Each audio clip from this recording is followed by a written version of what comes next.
I remember some years ago there was a president in this country, Mr. President, and I won't want to mention the name, but Mr. President knows some of these things. He had a man around him that was so powerful and had his ear. He had lunch and dinner with him almost every day.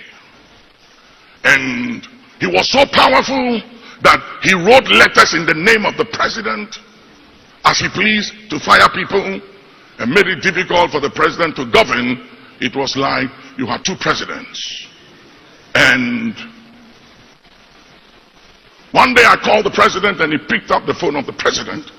And I said, Mr. President, he said, this is not Mr. President. He mentioned his name and he said, what is it? I said, I need to speak to him. He said, he's very busy. He can't talk to you now. Tell him to call you.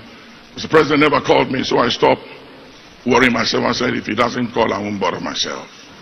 So I left it alone. And he was so powerful that when the president take decision, he will go see the president and change it. To the point that people stop seeing the president and they go to him because they realize that whatever decision the president take, this individual could change it.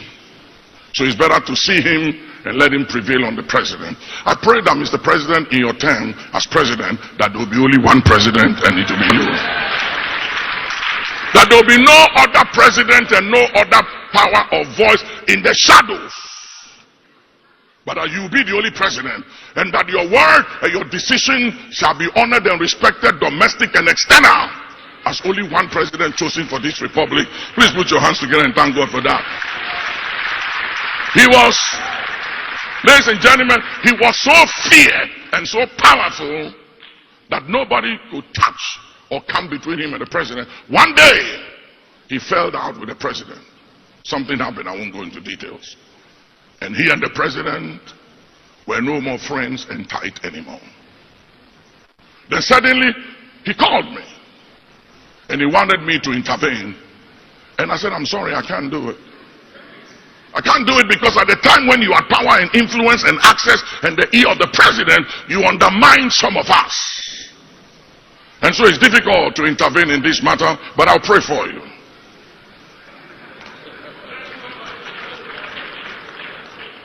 And my prayer simply was this: Father, let him reap what he has sown.